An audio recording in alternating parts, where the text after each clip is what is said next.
দুর্দান্ত মজাদার একটা রেসিপি শোল মাছের রান্না করে নিলাম। টাটকা টাটকা শোল মাছ, এরকম শোল মাছ কে কে পছন্দ করো বন্ধুরা কমেন্টে জানাতে পারো। আর খেতে কিন্তু বন্ধুরা দুর্দান্ত হয়েছিল।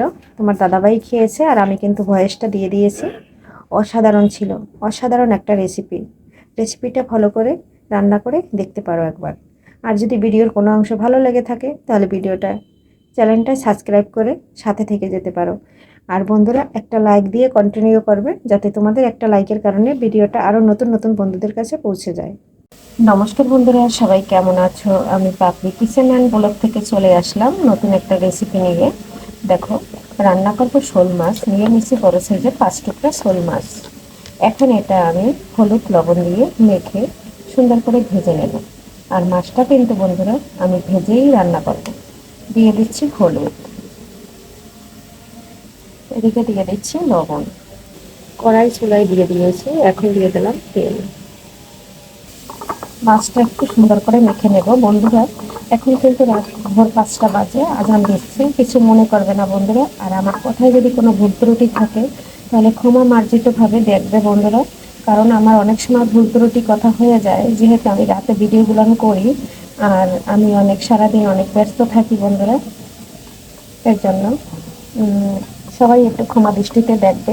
আমার ভিডিও কাছে এবং দূরে, দেশ ও দেশের বাইরে থেকে যারা দেখছেন তাদেরকে অসংখ্য অসংখ্য ধন্যবাদ এবং শুভকামনা, ভালোবাসা, দোয়া, আশীর্বাদ রইল।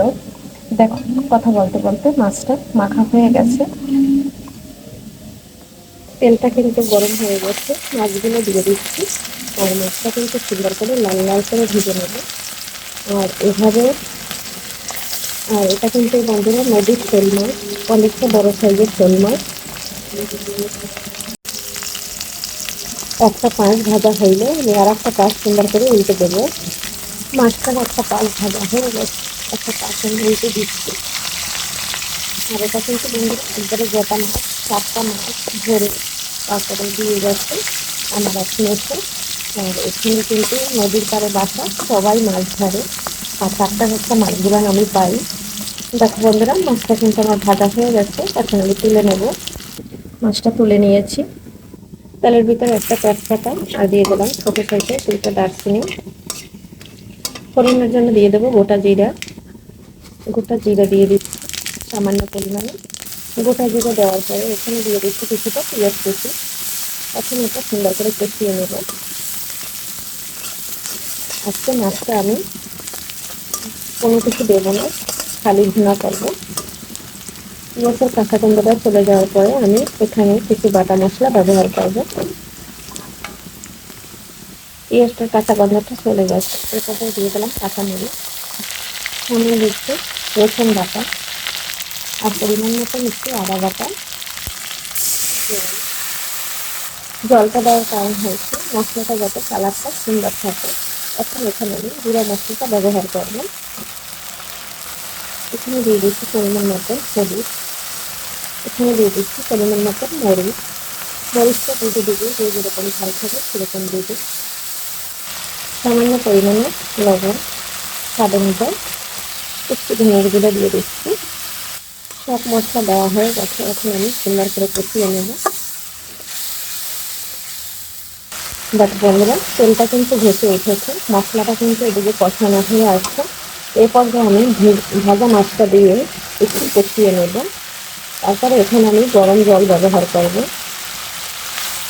মাছটা দিয়ে দিয়েছি, এখন আমি এটা একটু কষিয়ে নেব। দেখো বন্ধুরা, মাছটা দিয়ে কিন্তু সুন্দর করে কষিয়ে নিয়েছি। এখন কিন্তু আমি এখানে গরম জল ব্যবহার করব। আর আমি এটা যেহেতু অল্প ঝোল রান্না করব, সেক্ষেত্রে আমি অল্প জলেই ব্যবহার করব।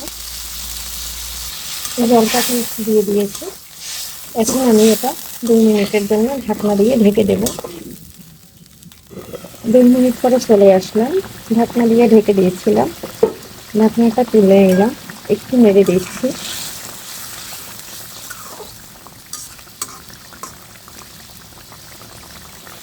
একটু জিরার গুঁড়ো দিয়ে দিচ্ছি।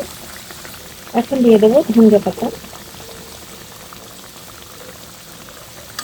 এখন একটু নেড়ে ছেড়ে দেবো।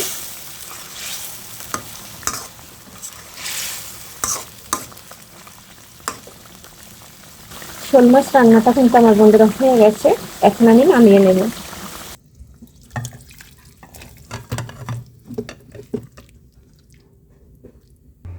দেখো বন্ধুরা, রান্নাটা নামিয়ে নিয়েছি। রান্না কিন্তু আমার রেডি হয়ে গেছে।